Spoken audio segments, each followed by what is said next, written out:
আমি সাধারণত খুব একটা ভিডিও করি না বা ভিডিও পোস্ট করি না, তবে আজকে মনে হলো যে এই ভিডিওটি করা খুবই প্রয়োজনীয়। কারণ একটাই, আসামের ভয়াবহ বন্যা পরিস্থিতি। অসমের যে বন্যা, তাতে মানবতার পাশে দাঁড়ানোই আজ সবচেয়ে বড় দায়িত্ব। অসমের এই ভয়াবহ বন্যা শুধু একটি রাজ্যের সংকট নয়, এটি সমগ্র দেশের কাছে একটি মানবিক চ্যালেঞ্জ।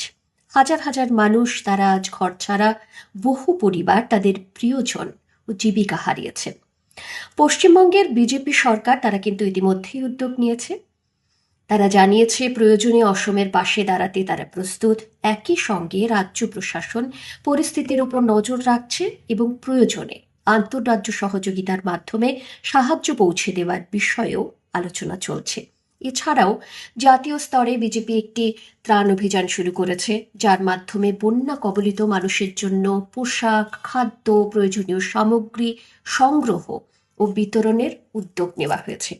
প্রধানমন্ত্রীও নিজে এই পরিস্থিতির ওপর নজর রাখছেন। তবে আমরা কি করতে পারি? সরকারের পাশাপাশি একজন সাধারণ নাগরিক হিসেবেও আমাদের গুরুত্বপূর্ণ কিছু ভূমিকা রয়েছে।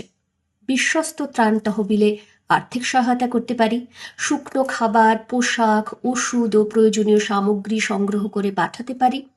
সামাজিক মাধ্যমে শুধুমাত্র যাচাই করা তথ্য প্রচার করতে পারি। যারা স্বেচ্ছাসেবী সংস্থা রয়েছেন তাদের সঙ্গে একত্রিত হয়ে কাজ করতে পারি। কারণ রাজনীতি পরে, মানবতা আগে। এই দুর্যোগ কিন্তু কোনো রাজ্যের সীমানা মানেনি, মানবিকতাও মানে না। তাই এই মুহূর্তে আমাদের উচিত সকলে সংঘবদ্ধ হয়ে আসামের পাশে দাঁড়ানো। কারণ বহু মানুষ এখন ঘর ছাড়া, বহু মানুষ তাদের জীবিকা হারিয়েছেন।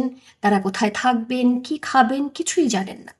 তো এই মুহূর্তে আমাদের সকলের উচিত একসঙ্গে তাদের পাশে দাঁড়ানো, যে যেরকম ভাবে পারি। নিশ্চয়ই অনেকে অনেক রকম ভাবে ইতিমধ্যে সাহায্য করেছেন। অনেক স্বেচ্ছাসেবী সংস্থা রয়েছে, তারা ভীষণ ভালোভাবে কাজ করছে এবং বহু মানুষ তারা নিজেরাও উদ্যোগ নিয়ে কাজ করছেন।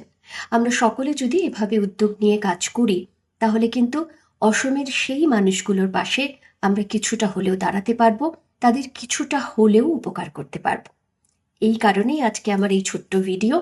নিশ্চয়ই আমরা সকলে তাদের পাশে আছি এবং আমাদের নিজেদের মতন করে তাদের পাশে থাকব। আপনারাও সকলে খুব ভালো থাকুন এবং যে যেভাবে পারবেন অসমের যে ভয়াবহ বন্যা পরিস্থিতিতে মানুষ বিপর্যস্ত, তাদের পাশে থাকুন। ভালো থাকবেন।